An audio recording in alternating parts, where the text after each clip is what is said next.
നമസ്കാരം. ഫോർട്ടുഗ ന്യൂസിലേക്ക് സ്വാഗതം. യമനിലെ വിമത സായുധ സംഘമായ ഹൂതികൾക്ക് അത്യാധുനിക മിസൈലുകൾ നൽകാൻ റഷ്യ കപ്പൽവേദ മിസൈലുകളാണ് ഹൂതികൾക്ക് നൽകുന്നത്. ഇറാൻ ഇടനിലക്കാരായാണ് ആയുധ ഇടപാടുമായി ബന്ധപ്പെട്ട് റഷ്യയുമായി രഹസ്യ ചർച്ച നടത്തുന്നതെന്ന് വാർത്താ ഏജൻസിയായ റോയിട്ടേഴ്സ് റിപ്പോർട്ട് ചെയ്തു. ഇറാൻ മാധ്യമങ്ങളും ഇക്കാര്യം സ്ഥിരീകരിച്ചിട്ടുണ്ട്. P-800 ഒനിക്സ് എന്നും വിളിപ്പേരുള്ള സോവിയറ്റ് നിർമ്മിത സൂപ്പർസോണിക് മിസൈലുകളായ യാക്കോണ്ടാണ് ഹൂതികൾ സ്വന്തമാക്കാൻ ഒരുങ്ങുന്നത്. മാരക പ്രഹരശേഷിയുള്ള ഭൂതല മിസൈലുകളാണ് ഇവ. ചെങ്കടലിൽ ചരക്ക് കപ്പലുകൾക്ക് നേരെ ഹൂതികൾ നടത്തുന്ന ആക്രമണങ്ങൾക്ക് കൂടുതൽ കരുത്തു പകരുന്നതാകും പുതിയ ആയുധ ഇടപാട്. ഗാസ ആക്രമണത്തിന് തിരിച്ചടിയായാണ് ഇസ്രായേൽ കപ്പലുകളെയും ഇസ്രായേലിലേക്കുള്ള ചരക്ക് കപ്പലുകളെയും ലക്ഷ്യമിട്ട് ഹൂതികൾ ആക്രമണം നടത്തുന്നത്. ഹൂതികൾക്കുള്ള മിസൈൽ ഇടപാടുമായി ബന്ധപ്പെട്ട് റഷ്യ അന്തിമ തീരുമാനം കൈക്കൊണ്ടിട്ടില്ലെന്നാണ് റോയിട്ടേഴ്സ് റിപ്പോർട്ട് സൂചിപ്പിക്കുന്നത്. എന്നാൽ കഴിഞ്ഞ ജൂലൈയിൽ തന്നെ ഹൂതികൾക്ക് മിസൈൽ നൽകാൻ റഷ്യ ആലോചിച്ചിരുന്നതായി വാൾ സ്ട്രീറ്റ് ജേർണൽ റിപ്പോർട്ട് ചെയ്യുന്നു. മറ്റ് ആയുധങ്ങൾ നൽകാനും നീക്കമുണ്ടായിരുന്നുവെന്നും റിപ്പോർട്ടുണ്ട്. എന്നാൽ പടിഞ്ഞാറൻ രാജ്യങ്ങളുടെ ഇടപെടലിനെ തുടർന്ന് നീക്കം അവസാന നിമിഷം ഉപേക്ഷിക്കുകയായിരുന്നു.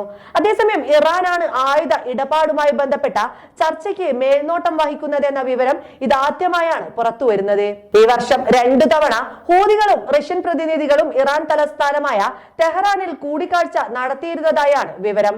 മിസൈൽ കൈമാറ്റം തന്നെയായിരുന്നു കൂടിക്കാഴ്ചയിലെ പ്രധാന ചർച്ചയെന്ന് ഇറാൻ ഇന്റർനാഷണൽ റിപ്പോർട്ട് ചെയ്യുന്നു. 300 കിലോമീറ്റർ ദൂരം വരെ ആക്രമിക്കാൻ ശേഷിയുള്ള മിസൈലുകളാണ് ഹൂതികൾക്ക് കൈമാറാൻ ആലോചന നടത്തുന്നത്. വരും ദിവസങ്ങളിലും ഈ ചർച്ച തുടരുമെന്നാണ് റിപ്പോർട്ടിൽ പറയുന്നത്.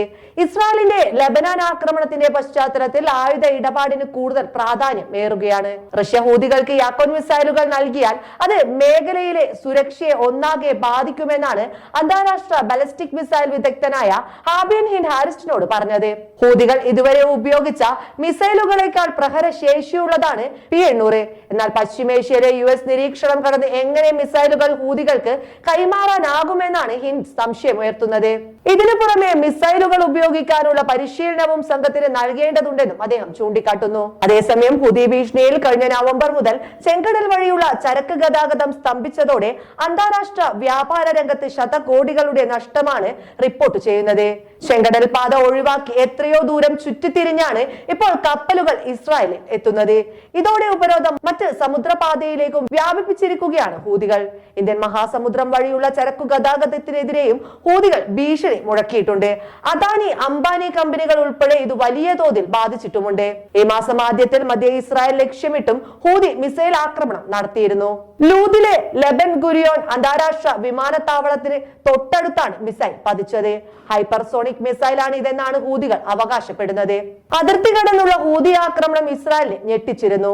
ചെങ്കടലിലെ ഹൂതി ഭീഷണിയെ ചെറുക്കാൻ US-ന്റെ നേതൃത്വത്തിൽ 20 രാഷ്ട്രങ്ങൾ ചേർന്ന് നാവിക സഖ്യം രൂപീകരിച്ചിരുന്നുവെങ്കിലും നീക്കം പാളിയിരുന്നു. ചെങ്കടൽ മേഖലയിലുള്ള യൂറോപ്യൻ US യുദ്ധ കപ്പലുകളും ഹൂതി ആക്രമണ ഭീഷണി നേരിടുന്നുണ്ട് എന്നാണ് റിപ്പോർട്ടുകൾ.